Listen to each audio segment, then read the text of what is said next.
बेहद खूबसूरत दृश्य है दोस्तों।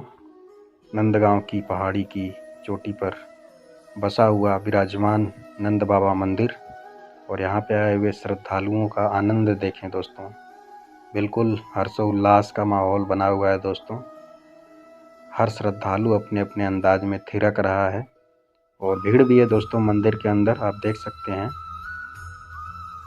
नंद बाबा मंदिर, जो कि दोस्तों नंदगांव की पहाड़ी की बिल्कुल ऊंची चोटी पर विराजमान है। दिव्य दर्शन भी करें आप और यहाँ से नंदगांव की चारों तरफ की खूबसूरत दृश्य भी देखें। नंदगांव बेहद खूबसूरत है और साथ ही साथ आप नंदीश्वर महादेव के भी दर्शन करें। अद्भुत दर्शन है और यह है दोस्तों भगवान कृष्ण राधा का एक प्राण दो देही स्वरूप। नमस्कार दोस्तों, स्वागत करता हूं आपका अपने YouTube चैनल हर फन मौला यात्री पर। दोस्तों इस वीडियो में आज मैं आपको नंदगांव का मंदिर नंद बाबा मंदिर घुमाने वाला हूं और दर्शन भी कराऊंगा और वहां से जुड़ी हुई लीलाओं का भी वर्णन करूंगा। तो वीडियो में लास्ट तक बने रहिएगा, चैनल को भी सब्सक्राइब कर दीजिएगा। बता देना चाहता हूं नंदगांव दोस्तों बरसाना से 8 किलोमीटर की दूरी पर है और यह गांव नंदीश्वर पहाड़ी पर दोस्तों बसा हुआ है और नंद बाबा मंदिर इसी पहाड़ी की चोटी पर विराजमान है। जी हाँ दोस्तों, जिसके मैं आज आपको दर्शन भी कराऊंगा, यहाँ से जुड़ी हुई लीला के बारे में भी बताऊंगा। दोस्तों नंदगांव मथुरा जिले में प्रसिद्ध पौराणिक ग्राम बरसाना के पास एक बड़ा नगरीय क्षेत्र है। यह नंदीश्वर नामक सुंदर पहाड़ी पर बसा हुआ है। यह कृष्ण भक्तों के प्रमुख धार्मिक स्थलों में से एक है। यह गांव भगवान कृष्ण के पिता नंद राय दोस्तों भगवान कृष्ण के पालक पिता हैं। उनके द्वारा एक पहाड़ी पर बसाया गया था, इसी कारण इस स्थान का नाम नंदगांव पड़ा। गोकुल को छोड़कर नंद बाबा श्री कृष्ण और गोप ग्वालों को लेकर नंदगांव आ गए थे। जी हाँ दोस्तों, और नंदगांव भगवान कृष्ण का घर कहा जाता है और साथ ही साथ यहाँ उन्होंने अपने पालक पिता नंद बाबा और माता यशोदा के साथ 9 साल 50 दिनों तक निवास किया था।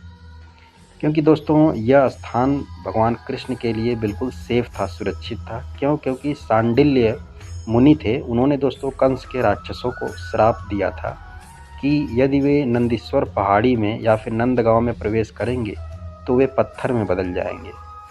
गांव के मुखिया नंद बाबा ने भगवान कृष्ण को राजा कंस द्वारा भेजे गए राक्षसों से बचाने के लिए एक बड़ी पहाड़ी के ऊपर घर बनाया था और जिसका मैं दर्शन करा रहा हूँ आपको। यही वह घर है जिसको नंद बाबा मंदिर के नाम से भी जाना जाता है दोस्तों।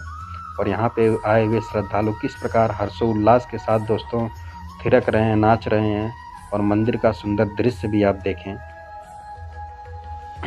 नंद महाराज और अन्य ग्वालों ने कृष्ण को मारने की कोशिश कर रहे राक्षसों की अशांति के कारण गोकुल से यहाँ आने का फैसला किया था। जी हाँ दोस्तों, और इसी मंदिर के जस्ट बगल में दोस्तों नंदीश्वर महादेव भगवान शिव भी विराजमान है दोस्तों। नंदीश्वर महादेव के स्वरूप में उनके भी दिव्य दर्शन कराऊंगा। बाकी मंदिर में भीड़ बहुत ज़्यादा है दोस्तों, आप देख भी सकते हैं। और अभी तो दर्शन नहीं करा पाया मंदिर के अंदर, लेकिन मंदिर के बगल में दोस्तों नंदीश्वर महादेव हैं, उनके भी दर्शन करा देता हूँ आपको मैं और इनसे जुड़ी हुई लीला के भी बारे में बता देता हूँ। दोस्तों बता देना चाहता हूँ कि जब भगवान कृष्ण यहाँ नंदगांव आए तो सभी देवी देवता इनके दर्शन करने के लिए आ रहे थे। इसी क्रम में भगवान शिव भी यहाँ पे आए हुए थे अपने गढ़ के साथ। गढ़ का मतलब उनके साथ उनके जो भूत पिशाच हैं वो भी आए थे दोस्तों।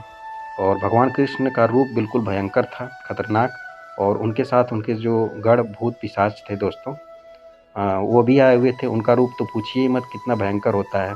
और साथ ही साथ भगवान कृष्ण अपने गले में सांप भी लटकाए हुए थे। यही है दोस्तों नंदीश्वर महादेव जिनके आप दर्शन कर रहे हैं, जो कि भगवान कृष्ण के जस्ट बगल में ही विराजमान है दोस्तों। इसके बाद यशोदा मैया से शिव जी आग्रह करते, विनती करते हैं कि मैया जी आप जो है भगवान मतलब कृष्ण से दर्शन करा दीजिए। तो यशोदा मैया मना कर देती, कहती हे साधु बाबा तुम्हारे तो इतने रूप खतरनाक हैं, इतने डरावने हैं कि मेरा लाला छोटा है, डर जाएगा। तो इसके बाद दोस्तों दर्शन नहीं हो पाते हैं उनको, तो भगवान शिव यहाँ से लौट जाते हैं।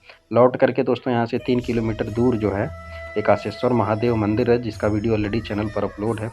वहीं पर भगवान शिव आस लगा करके बैठ जाते हैं कि ज़रूर कभी न कभी किसी न किसी दिन भगवान कृष्ण से उनके दर्शन होंगे ही। वहाँ पे घना जंगल था दोस्तों, वहाँ पे एक कुंड भी था, वहीं पर भगवान शिव विराजमान हो गए। आशा लगा कर के वहीं पे बैठ गए, यहाँ से चले गए। यहाँ से लगभग वह स्थान 3 किलोमीटर दूर है।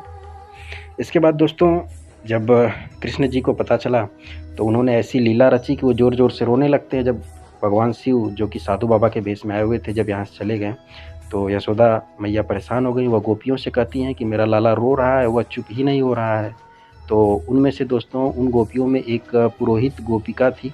उसने कहा, और गोपियों सभी ने मिल करके यशोदा मैया से पूछा, क्या कोई आया था मिलने भगवान कृष्ण से, लाला से? तो उन्होंने कही, हाँ, एक बाबा आया था जो जिद कर रहा था लाला से मिलने की, लेकिन मैंने मिलने नहीं दिया। तो वह पुरोहितिन यानी कि वह गोपी कहती है कि हो सकता है उसी ने कुछ जोगा टोना कर दिया हो, तो उसने ही किया है, तो उसी बाबा को बुलाओ, वही जो है जोगा टोना टोटका जो है इनका दूर करेगा। तो यशोदा मैया जो है भगवान शिव को बुलाती हैं, जो कि जंगल में बैठे हुए थे आस लगा करके। तो वो आते हैं यहाँ पे दोस्तों, और आते ही जैसे वो यहाँ पर आते हैं दोस्तों, वैसे ही भगवान कृष्ण का रोना बंद हो जाता है और वह हंसने लगते हैं भगवान शिव को देख करके। क्योंकि दोस्तों भगवान शिव भी जानते थे कि ये साधु बाबा कौन है, और साधु बाबा तो जानते ही थे कि ये भगवान कृष्ण कौन है। दोनों एक दूसरे से भलीभांति परिचित थे। इसके बाद दोस्तों भगवान कृष्ण खुश हो जाते हैं, प्रसन्न हो जाते हैं, और इसके बाद यशोदा मैया जो है साधु बाबा से कहती हैं भगवान शिव से कि फिर इसके बाद दोस्तों भगवान शिव को दर्शन भी हुए भगवान कृष्ण के। इसके बाद भगवान कृष्ण के चरणों को जो है भगवान शिव के माथे पर सटाया भी गया यशोदा मैया द्वारा, और बड़े ही दिव्य दर्शन हुए भगवान शिव को भगवान कृष्ण के। उनकी आशा पूरी हुई दोस्तों। इसके बाद यशोदा मैया कहती हैं कि हे बाबा, हे साधु बाबा, तुम तो बड़े अच्छे हो, तुमने मेरे लाला का नज़र उतार दिया, तुमको देखते ही मेरा लाला हंसने लगता है। एक काम करो, तुम मेरे लाला के साथ ही रहो, यहीं पर रहो विराजमान। तो उसी स्वरूप में दोस्तों भगवान शिव ने कुछ शर्तें रखी यशोदा मैया से कि कुछ शर्तें हैं, तब मैं यहाँ पर लाला के साथ हमेशा रहूँगा, हर जगह रहूँगा, जहाँ पे भी भगवान कृष्ण रहेंगे उनके साथ साथ मैं किसी न किसी रूप में मौजूद रहूँगा। तो यशोदा मैया पूछती हैं, बताइए आपकी क्या शर्त है?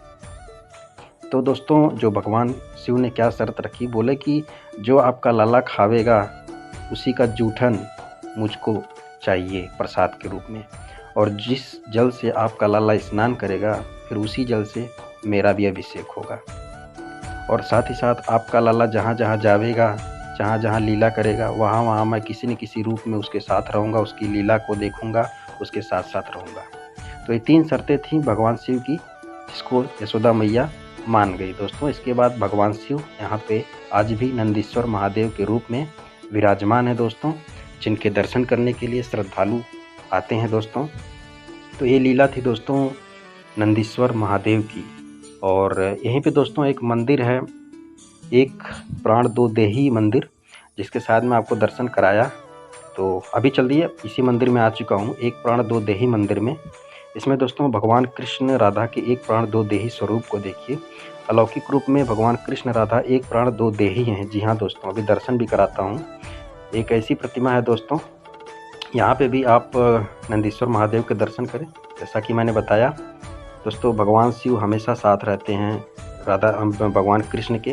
जहाँ जहाँ वह जिस भी प्रकार की लीलाएं करते हैं वहाँ पे मौजूद होते हैं किसी न किसी रूप में भगवान शिव। कहीं पर वो नंदीश्वर महाराज के रूप में हैं, महादेव के रूप में हैं, तो कहीं गोपेश्वर महादेव के रूप में हैं। ये प्रतिमा देखिए दोस्तों, इसमें जो आधी प्रतिमा है वह भगवान कृष्ण की है, आधी प्रतिमा श्री राधा रानी की है। तो यही है दोस्तों एक प्राण दो देही स्वरूप। इसके बाद दोस्तों ये जो पर्वत है, जिस पर्वत पर नंद बाबा मंदिर स्थित है, इस पर्वत का नाम है दोस्तों नंदीश्वर पर्वत, और भगवान शिव के ही नाम पर इस पर्वत का नाम रखा गया है। क्यों, ऐसा क्यों है दोस्तों? तो इसके पीछे की भी एक लीला है, वह बता देता हूँ दोस्तों आपको मैं। इससे पहले एक बार हम अंदर फिर से चलते हैं दोस्तों, देखते हैं नंद बाबा के दर्शन होते हैं कि नहीं, क्योंकि दोस्तों बहुत भीड़ है मंदिर में, दर्शन करा नहीं पा रहा हूँ आपको मैं। एक बार और प्रयास करता हूँ। तो चलिए उस लीला को बताते हैं दोस्तों कि आखिर क्यों जिस पहाड़ी पर यह नंद बाबा मंदिर स्थित है, इस पहाड़ी का नाम दोस्तों नंदीश्वर पहाड़ी क्यों है।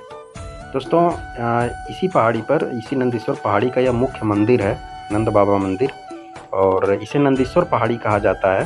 भगवान शिव ने कृष्ण से प्रार्थना की थी कि उन्हें उनकी दिव्य लीलाओं को देखने की अनुमति दी जाए। भगवान शिव ने कई शताब्दियों तक तपस्या करने के बाद भगवान कृष्ण ने खुश होकर के उनकी इच्छा पूरी करने की बात करी भगवान शिव से। तो भगवान शिव ने उनसे कहा कि वह नंदगांव में एक पहाड़ बनना चाहते हैं ताकि गोपियाँ अपने पैरों की धूल उन पर छोड़कर उस पर कदम रखें। जी हाँ दोस्तों, कृष्ण ने उन्हें यह वरदान दिया और भगवान शिव नंदीश्वर पहाड़ बन गए हैं। अभी एक बार फिर आप नंदीश्वर महाराज के दर्शन करें, और जिस पर नंदगांव स्थित है, भगवान कृष्ण से जुड़े होने के कारण नंदगांव एक प्रमुख धार्मिक और पर्यटन स्थल है। दिव्य दर्शन कराया दोस्तों मैंने आपको, और साथ ही साथ लठमार होली के अद्भुत त्यौहार को देखने के लिए हर साल होली के दौरान हजारों लोग शहर में आते हैं। तो एक बार फिर से आप नंदीश्वर महादेव के दिव्य दर्शन करें, और इस वीडियो को यहीं पे समाप्त करता हूँ।